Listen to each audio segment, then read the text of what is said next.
Today we're going to talk pricing. That taboo conversation that no tradespeople really like to talk about. And the reason why I'm going to talk about it is because I'm getting so many questions, opinions and thoughts on this topic. And quite a lot of people are asking me what I charge, what they think gardeners should charge. So let's get into it, guys. Let's talk about pricing. So I'm going to start a new series. And I think it's quite good because a lot of people that are watching this channel are thinking about starting their own business, or more specifically, starting a gardening business. So I think it's great to talk about the biggest mistakes that you can make when starting out in business. And this can be applied to any kind of trade business. I think there's 5 points. I think they're all very applicable. And the first one is pricing, okay? So we're going to get into pricing and why I think it can be a very slippery slope to not start off as you mean to go on. Let's get into it, guys. Hey guys, welcome back to the channel. So I found a beautiful spot. I'm out walking the dog. It's a lovely afternoon. I've had a lovely Sunday carvery and I'm just walking off all that meat. And I thought this would be a great opportunity just have a conversation about pricing. And the reason why I thought I'd talk about this now is because this week I've spoke to 3 different people. 2 of these people, I won't mention names because we've talked about price, and they are on price per visit work. So they go and they charge per visit. One guy says he can earn £300 a day, which is fantastic. And another guy said he can earn £500-600 a day, which is very good. The third person I spoke to, he told me that he is stuck in the hourly rate trap. And that is a real trap. It really is. I've been there myself and it's very difficult to get out of. So the point I want to make, if you only take one thing out of this video, is start off how you means to go on. And what I mean is, let's say for example, you do the garden down the road for Mrs. Jones and you charge £20 per visit. That's the price you've given. A year later, you realise, fuel's gone up, tools have gone up, your van's broke down. The business costs of you, as you've known it, have all increased. So you realise you've got to put your price up for dear Mrs. Smith. You say to Mrs. Smith, listen, Mrs. Smith, I've got to put my price up. I've now got to charge you £35 per visit. That customer straight away doesn't see what she's going to get for £35 per visit. Don't forget, they're not really interested in your business. All they're going to see is that you've put their price up by £15. So they know what you do for 20, and now they think in their head you are going to do the exact same for £35. But what I want to get to you, the point over, is if you just charge that person, that customer, £35 from the start, you're okay. If you want to put your price up a little bit more, in that time while you've charged what you should charge, you've made money, you've made a profit, hopefully. So the reasons why we might charge the reasons why we might charge lower to start off with is because we want the work, we want the experience. We can be worried that the customer might say no, okay? So if we see a few gaps in the diary, we might think, we'll do it 20 quid, whatever. But start off as your means to go on. I saw a great piece of advice, and so think about this. I love this. Price your business or yourself where you see it in 2 years' time, not where you see it now. I'll say it again, and I want you to remember this.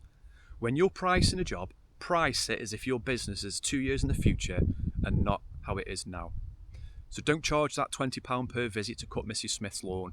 Charge that £35, charge £40.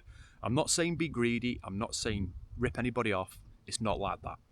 At the end of the day, you're running a business and you have to make a profit. So however you word it, don't go in there and say, oh yeah, my hourly rate is £20 an hour. You go in there and you say, oh, my business costs is £35, £40 an hour. Whatever your prices are, this is just an example. It's how you word it. Because customers still think that, oh, he's on £20 an hour, he's on £30 an hour. You don't get that in, I don't know, wherever. But you forget it's the business costs, okay? So whatever you charge by the hour or charge by the day, that's not your wage. You have to remember that. Out of that money comes all your business costs, your tax, fuel, everything. And then what's left, that's what you get to pay yourself, really. So don't forget that, okay? It's very important. You get a load of these weekend warriors going out, charging a pittance. They don't last. And I've had a few people say, oh, well, such and such charges £10 down the road. Yeah, but don't ever compare yourself to them people. They are not your competitors. You know, you're running a business, a proper business that you want to make a profit and you want to be successful. Don't compare yourself with the weekend warriors or the people doing it for a bit of cash in hand to get a few beers. So always remember that. Also, I want to talk about having confidence in your pricing. Okay, so let's say, for example, you go to a Mrs. Smith and she says, oh, I want my garden maintained, I want my grass cutting, I want this, this and this. And you go, I think £20 should cover it. I think £20 should be okay. Yeah, £20. You're not instilling confidence in yourself or in your business that you can do that work, and you've undercharged. But if you go and say, yeah, the price for that is £40, the price for that is £60, even if the price is that is £25, it's how you portray yourself. Have the confidence. They've rang you because they want a professional to do a job that they can't do or they don't want to do. So don't rock up and think, I think it might be this, it might be that. Just have the confidence in yourself, because when you show confidence, they're going to be more confident and you're going to win the job much more, the higher success rate than you are if you don't show confidence. I also want to talk about customer expectations. So customers will always get used to you and what you charge from the start. This is also very important with how I say, start off as your means to go on. So for example, we all want to please our customer. And don't get me wrong, customer service is one of the most, if not the most important thing for your business. You have to look after your customer. But there comes a balance. You're still running a business. So say you charge per visit, and on the first few visits or whatever, you always go over on that visit for whatever reason. That customer will remember that. And then on the fourth or fifth visit, when you leave early, or what they think you're leaving early, they'll remember that. So what I'm trying to say is, have that balance, have a structure in your mind. You think whatever you're charging per visit, say it's £40, you know you can only be there for a set amount of time. Stick to that set time. Because I know sometimes you'll be there a bit longer, sometimes you'll be there shorter. That's the pros and cons of charging per visit. You're not on an hour structure, if that makes sense, or a specific time. But if you make it regular, where you are staying over or spending more time than you should, customers will get used to that.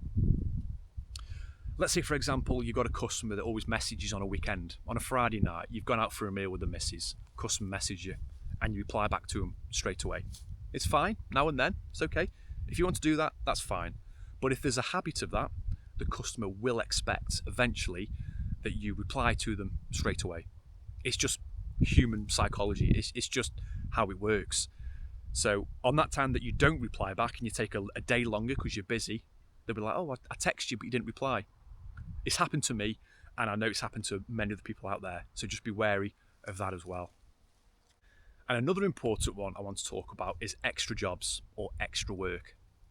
So when you take on a garden, general garden maintenance, if you charge hourly rate or you charge price per visit, there will be a structure to what you do in that garden in that price. So for example, in your garden maintenance schedule for that garden, you will cut the grass, you will hoe the borders, keep it weed free, edge the lawn, you might do a little bit of shrubbery work, trimming up the shrubs, that kind of thing. But really what you should do, and how you can probably make a little bit more money, is charge extra for extra jobs. For example, big hedges. So I've done this, I've fallen to the trap where the customer goes, oh, can you trim that hedge for me? And I says, yeah, don't worry, that's fine. And I've done that in the general garden maintenance price or schedule, when really I should have charged a bit extra for that. or I've done some nice topiary work, which really is like a specialised job. I've done that in the maintenance schedule. So what I want to say to you is, again, try and start off as your means to go on. When you take on a garden, be very clear what's involved and what isn't involved. Like weed treatments, it's okay spraying a little bit of chemical down now and then, but if you're spraying a big driveway or a big border or a patio, herbicide isn't cheap. So you don't want to be spending a lot of, not spending or using a lot of chemical within that general garden maintenance schedule or pricing. That should be extra work because the customer will get used to it. So for example, in that garden, the customer said to me, can you cut that hedge? I'm like, yeah, no problem, I'll do that. In a few weeks' time, when it comes to cut that hedge again, it's very difficult for me to say, I've got to charge extra for that hedge. Because they'll be like, oh, well, you didn't before. It all comes down to just have that, what you might think an uncomfortable conversation at the start, because that's much better than having 50 uncomfortable conversations in the future. So just go in there, say, £30 per visit, I cut the grass, I keep your borders weed free, I do the edges, them little shrubs there, your red robins, your cotoneasters, I'll shape all them. But your hedges is this much. The topiary there is this much. To treat your weeds on your drive is this much. And then you can go into your pressure washing, whatever you want to do. They are all extra jobs. Try not to really do any extra work in your kind of hourly rate or your price per visit. So they're just a few things that hopefully you find helpful. And I've heard some people say that they're charging £20 an hour. I think in this day and age, you shouldn't be charging anything less than £30 an hour if you're doing hourly rate.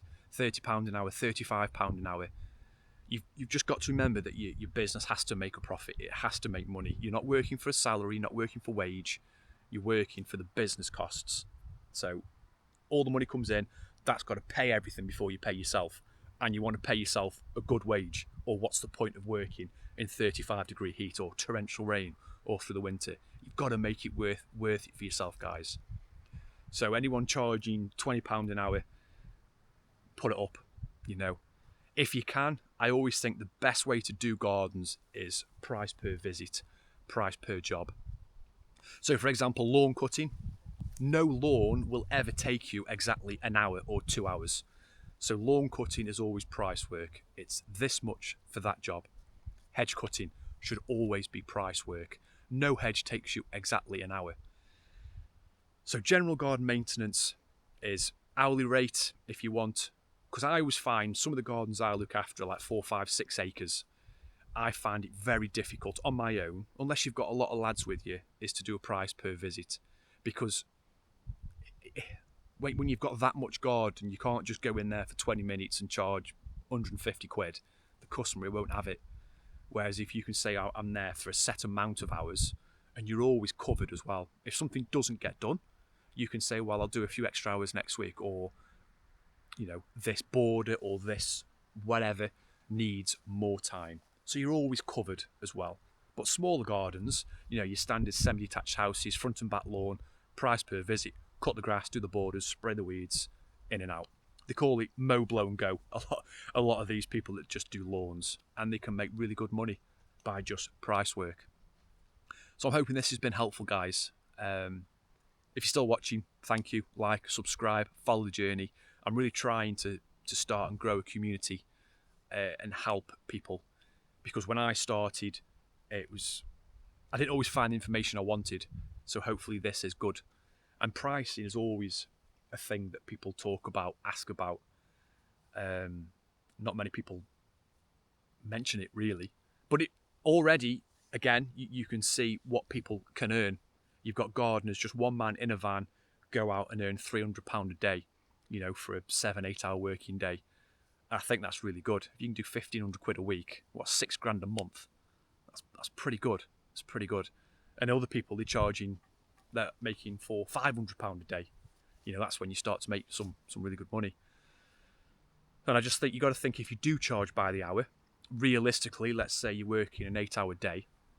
Let's say you're charging £30 an hour, an 8-hour day. It's £240 per day.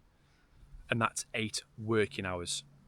So you've got to remember that there's no travelling time in that. There's no lunch in that. So again, this is where you have to find that balance of hourly rate and pricing per job, pricing per visit. So I think I've covered everything. I've spoke about pricing, what people are charging. I spoke about why we get in the rut of charging less than we should, and the reasons why we should always start off as your means to go on.